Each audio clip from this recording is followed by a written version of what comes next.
What's up YouTube and welcome to KangBrosTV. This is a reaction video to Bomb Squad and Ortiz. People been asking us to make a reaction video. Listen, we got bills and shit, yeah? So we stayed up late to watch this fight and boy was it worth it to say that. We watched Kell Brook, big up Kell Brook for his victory. He looked so crisp with his shots. Rabachenko, bro, after the first round, I said straight away, this guy is not good enough. He's going to get sparked out, and that's exactly what happened. But let's kick off with our main man, Deontay Wilder. Boy, what'd you take on the fight, man? Good fight, very good fight. I mean, it's annoying that when you watch the fight and you hear people booing in the crowd and that, and it's just like, come on, man. It was actually quite a good fight. Like, you know, for it was a good fight for boxing purists who like to see definitely how people are gonna counteract each other's styles and whatnot. And then that right hand, woo, God. But I think you was right. It was a very tactical fight for a heavyweight. Normally, people want to go out there and just see flying punches, especially with Wilder and stuff like as this. well. Yeah. And it was good to see Wilder.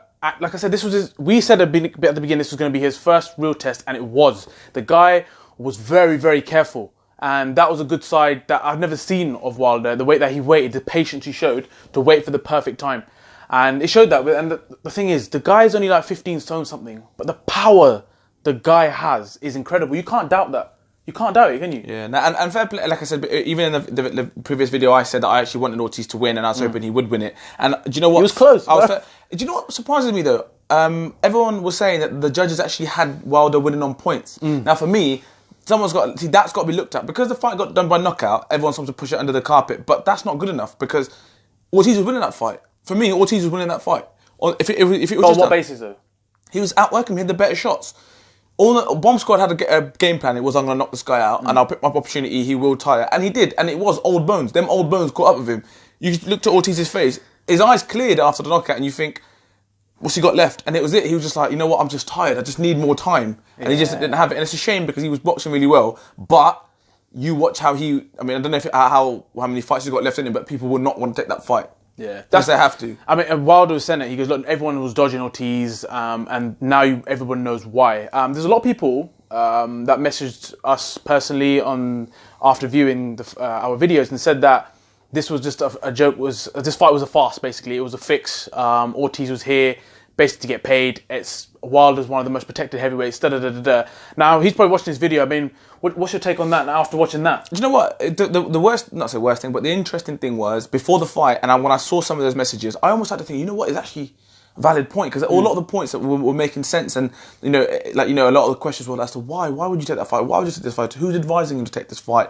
Who's advising who here? But when you got in that ring and you watched it, and the way Ortiz looked like he had that bit between his teeth, it was a bit to say, you know what, I actually want to beat this guy because this guy's been talking a lot of shit and whatnot. But end of the day, for Ortiz, it was one of those that you'd call a bit of a free shot, because win or lose, it doesn't really damage his career too much in that sense, and he gets a big payday. Yeah, but do you think though this Ortiz was genuine? As in, like, did he really genuinely want to win this fight, or do you reckon it was just a kind of a fix kind of thing? No, do you know what? I don't think. I don't know, because even after the fight was finished, it didn't look like he was absolutely in trouble. It just looked like he was tired more than anything. It's the way he fell as well. Yeah, he literally, the way he fell at his feet when like Bambi and that. It's almost a bit like, yeah, you got me. It's cool. That's it. You felt like saying, "Granddad, come on, man. Come on, Uncle, come on, man." It's almost like he looked at his corner, didn't he? He looked at he went, "We good? Got the dough? Yeah, that's it. I'm done." And it was a little bit like, hold on a minute, that was a bit too neat. But I think, the way that he approached the fight, unless he had money on round 10, I don't know. But the way he approached that fight and how things were going, it looked like it was going well. But going on to the next point, looking at this after this fight, and you could say what you want about it, Wilder proved a lot of people, he didn't prove a lot of people wrong, but I think he's almost like, right, okay, you know what, fair enough. That right hand is nuts. He is going to cause problems. But we had a big debate about this again, and we argue about this constantly. But for me, if I was Tyson Fury's promoter, I'll be like, get yourself fit. We got this guy. We can beat this guy. Now, a guy that I know who's got, who does his own boxing channels and stuff like that, Simon, I messaged him earlier and he said to me, he goes, he reckons that Wilder would put Tyson Fury to sleep because that right hand is... Really? Yeah, he goes, if he catches him, it's lights out because, that right hand is potent. But for me, I think looking at that fight and the way that the amount of times that he tried to go for Matey and spun himself round, Tyson Fury preys on that.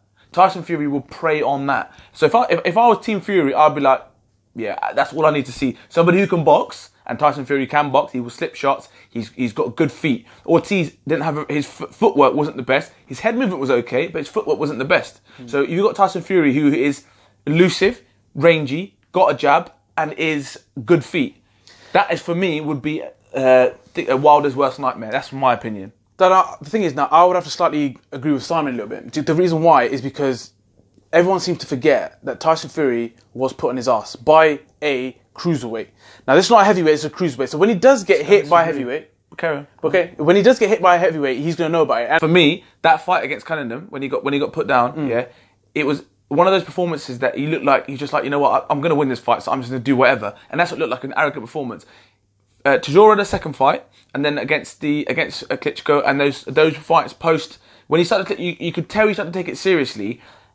He didn't get hit.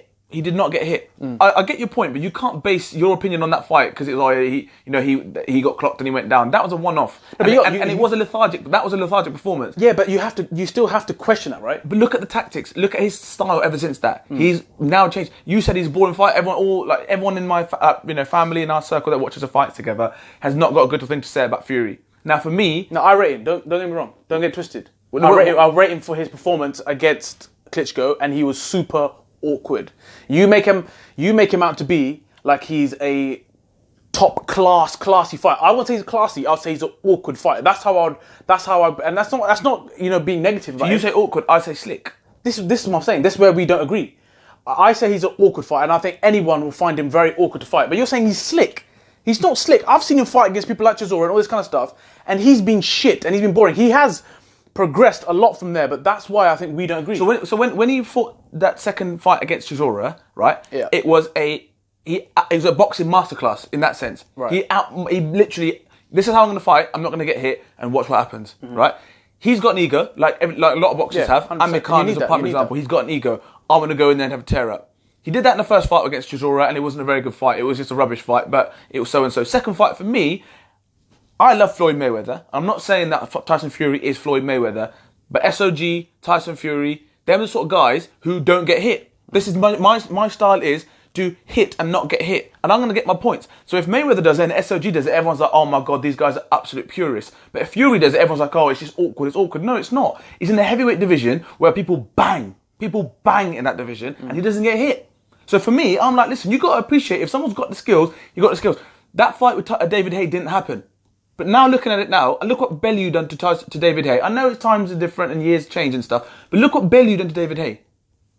What do you reckon Tyson Fury would have done to him? He would have absolutely schooled him because he wouldn't have got near him. He wouldn't have got near him. And this is what I'm saying. So for Wilder, his style is awkward. And after watching that fight, no, but see, that's what I'm saying. You go back to it. But he's a slick operator. He's slick. He's quick. He's quick on his feet. He's for a big guy. His head movement's very, very good. He can throw out a stiff jab. He can pack a punch. He's not a knockout specialist, but he can put people off. Because people think, well, I can't get too close to him because he'll either do his work and get out, or he'll hit me and it hurts. Because they're heavyweights, they're big guys. So you think Wilder is not going to land on Fury? No, I'm not saying. Listen, if you get into water, expect to get wet. Yeah, that's it's a cliche thing, but that's the thing with boxing. If you get into a fight, you can expect to get hit. Do I think? Look at yesterday. Uncle Ortiz got caught a couple of times. Uncle Ortiz, you know. He got caught a few times. Yeah, but he wasn't. Apart from the times when he got caught flush. Yeah, but that for me was down to his fitness. I think he started to get slower as time went on, and that's when he got clapped. Yeah, Tyson Fury is not that guy. He hasn't got to stand in that pocket. He hasn't got to stand in front of him and chase him down because Ortiz knows I've got to try and eliminate that gap that I've got between you and me. So answer my question. So do you think he's going to get? So you don't think Fury's going to get hit flush? No, I think he'll get caught, but I don't think he's going. I don't think he'll get hurt. It's going to be so much harder for Wilder to hit him constantly, to hit one and then back him up. Do I think Wilder can knock him out in one punch? No, I don't. I don't think so. No, stylistically, I don't think Fury's going to allow him to hit him so flush that he goes down because of that range and because of that movement that he's got. And that's what I mean. I'm not saying he won't get caught, but I don't think Wilder is going to be able to dictate that fight as much as he thinks that he would like to. Yeah. And even yesterday, you could see he was getting fed up. He was like, I'm waiting, but my patience is running low. You did that with Fury, you're going to be 6 rounds behind, fight done. Like, don't get me wrong, I'm not saying that Fury cannot beat Wilder, because I believe that Fury can actually beat Wilder, and like I said, because he's an awkward fighter, the range he's going to get, I think he would outbox him over 12 rounds. But all I'm trying to say is, you have to raise the question, is that Klitschko didn't take any risks against Fury for as far as I'm concerned. See, as far as I'm concerned, I know you're going to say he didn't have the, he wasn't allowed to do that. But Wilder, he's not a fighter that just stands there and he's all technical. He's not about that life. I think Joshua is more technical.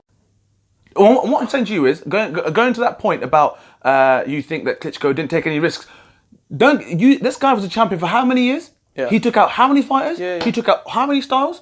You really think he got in that fight and then decided that day, you know what, I ain't going to take no risks today. Fuck the bullshit, I ain't taking risks. No, it weren't. He tried. You watch it. He tried to run into him. He tried to cut that space down. But Fury was too slick for him. He was too slick. He dodged his shots, done his work, got out. Okay. Every time he got close, tied him up. That is a question we want all viewers. Don't just watch the video. Get involved in the comments, because this is where we don't agree. I don't believe that Tyson Fury is slick. I think he's awkward fighter. And I'm not putting him down for that. That's praise. Because I don't think he's easy to fight or to beat against. How would you describe SOG as a fighter? So you think he's awkward or slick? Slick. So if you're trying to put, like, you don't put Fury in the same bracket as Mayweather and SOG, because he's not. He's not. Did you hear the point I made though? Yeah, I know the point. The style, stylistically. Yes. Yeah, but you can't put them. Don't mention them in the same bracket. For me, that's offensive, bro. See, that's offensive. You're not taking the point in context. What I'm trying to say to you is, as boxers, it's hit and don't get hit. Yeah. Right? And that's what he does. People like Anthony Joshua. Anthony Joshua is not elusive and he's not slick like that. Right? He's powerful, but he's not the sort of person that slip shots, bang. Take my points, get out, right? A lot of people will say those fighters are boring. They're not. Lee Selby's another one. Everyone says he's boring. I love Lee Selby. Exactly, because he gets his work done and he gets out the way. But what I'm trying to say to you is, you get into a street fight, right? You got the whole street, yeah? Do whatever you want. You're in a street fight, you try and get in a fight and not get hit. These guys are in a confined space, and because this guy is 18 stone, whatever he is, and he don't get hit. So you're trying to tell me that's not slick? I'm sorry. I can't agree with you. I'm afraid. I'm sorry. That's fine. But the thing is, we look at people, their past history and who they fought.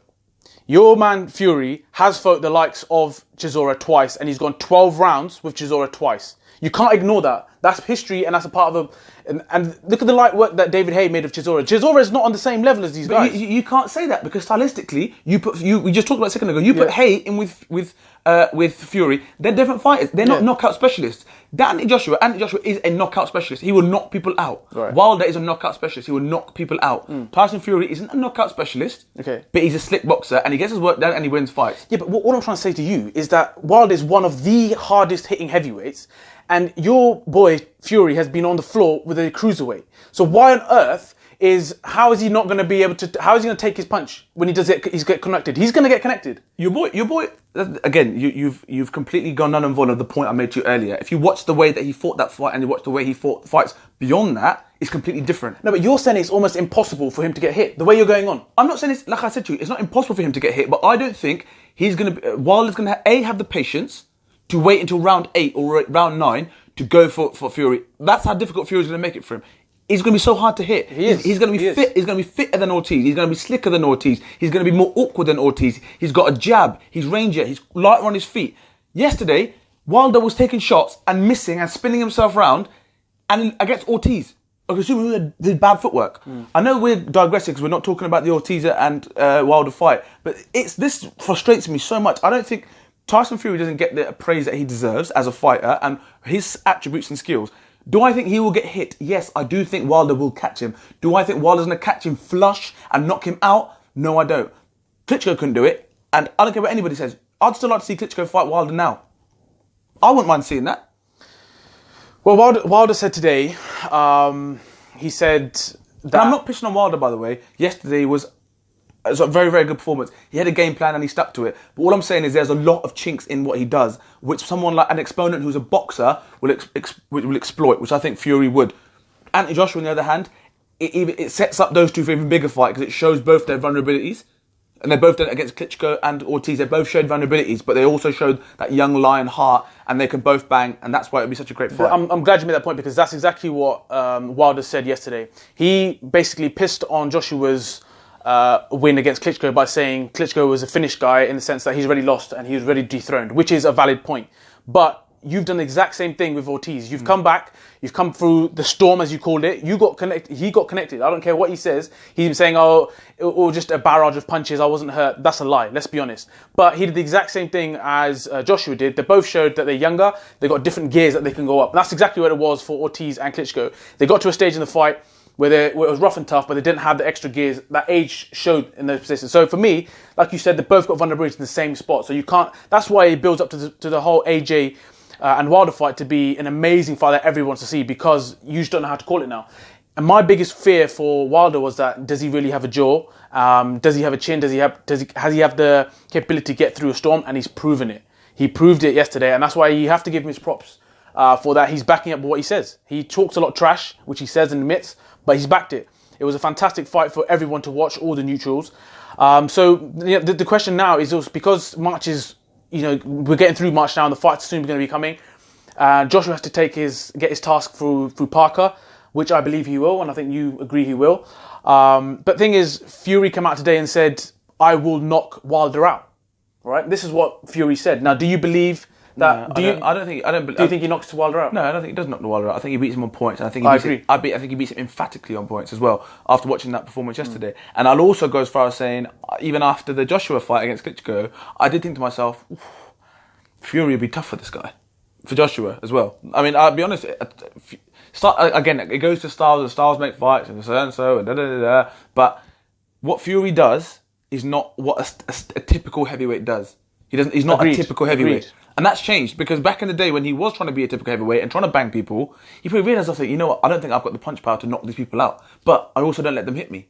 So that's why I think it's stylistically. The only thing I will say is, I know I'm jumping on this Fury bandwagon or whatever, or I'm making this bandwagon, but he ain't fought for 2 years. So although I'm saying all these things, he hasn't fought for 2 years. You know what I mean? So it's going to be difficult for him to go in and expect to be able to match these guys who are active and they're fit. I mean, you look at Wilder yesterday, and you 15 stone, and you think, fuck me, he's nimble. He is nimble. Do you know what I mean? And he comes from funny angles. Joshua, everyone knows what Joshua's about. The guy's, in a good space. So very interesting to see. But again, don't want to digress from what we saw yesterday. Wilder fought a guy that's been banned, and he's been out of the ring, and it was rust and whatnot. But he passed that chin test that everyone talked about, that chin check. Everyone's like, oh, is he going to have it? Can he take a shot? Whatever. He was buzzed. He was in trouble. His legs were all over the place. The only thing that really fucking pisses me off is that referee. And when he was shook, they said start the round. Wilder's walked off around somewhere else, and they brought him back into the corner, put the stuff in his eye, the lights in his eyes. And then they sent him back he walked off. They sent him back to his corner. Sent him back to his corner. What are you doing? What is that? We all know what's happening. Yeah, he's protecting him in it. So. It protects him, but that's why. And me and you were talking about this. Where would that Joshua and let's just say Joshua and Wilder got it on? Where does it happen? Where does it happen? There was a video today. I can't remember his name now. The guy, the short bald guy, that not Lou DiBella, but there's another guy that promotes Wilder, and he came out with an email that Eddie Hearn sent after following a conversation with Eddie Hearn's dad, and they both spoke about the Wilder fight. Eddie Hearn followed up saying, I'm glad you had a chinwag with the old man. I'll send you the P&L numbers. And he said, the guy showed an email thread, and he said, and Eddie Hearn had never followed that up. They haven't heard from him since, right? They're talking about how Eddie Hearn said to him, we can bring 20,000 Brits over to Vegas and they'll spend money. And so, money-wise, it gets made up or whatnot. Now, if Wilder comes here, I don't care what anybody says, he's on the back foot. Because the UK, you got the home advantage, and vice versa for Joshua. So you almost hope that it goes for an open purse bid, and the fight gets made in Dubai, or the fight gets made in Africa, or whatever. But if America and UK, although they're massive powerhouses and that's where all the boxing fans are, if you stuck a fight in Dubai, we all know that everyone loves a trip to Dubai, and hopefully you're going to get no home advantage, and you're going to get a big, a huge showdown, and I hope it does happen. And obviously, but it's over to Joshua now, because he's going to tougher fight. I think he's in a tougher fight than what. I can't say it's a tougher fight. I mean, Ortiz is just proven that all the hype around him was correct. Yeah, but this guy's a world champion. That's what I'm saying. He's a world champion. So the extra pressure, the added pressure is that there's belts on the line. You know, he's got a belt. He don't want to lose his belt, and this guy don't want to lose his belt. For Ortiz, like I said, I almost feel it was a bit of a free shot. You know, I was like, look, if I lose, I lose. I've got the fight. I'm going to make a big payday. I'm getting towards the end of my career. If I win, it propels me to 2 mega fights. What happens to Ortiz now? Ortiz now, unfortunately, he probably falls into that Dillian White, Jared Miller little bracket where people are like, I don't really want to fight him, so if I can avoid it, I'll avoid it. But then if you're Jared Miller, if you're Big Baby, or if you're Body Snatcher, you're probably thinking, I tell you what, if I put him on his ass, that propels me up to those levels. So unfortunately, I think he kind of goes into oblivion. All right, so I mean, let's wrap this video up. So what we want to know from the viewers, like I said, don't just view it and have a good time. View it, comment, because we got so many different opinions on this whole circle between Fury, AJ, and Wilder. Where do you think these fighters sit? Do you believe that Joshua beats everyone? Do you think Fury is the champ? Or do you think Wilder actually has proven to you that he can actually take on everyone and be the unified champion? So we're really interested to hear this, because we want to continue this debate as we go on with the next fights coming. So don't forget to like, share, and subscribe. Peace.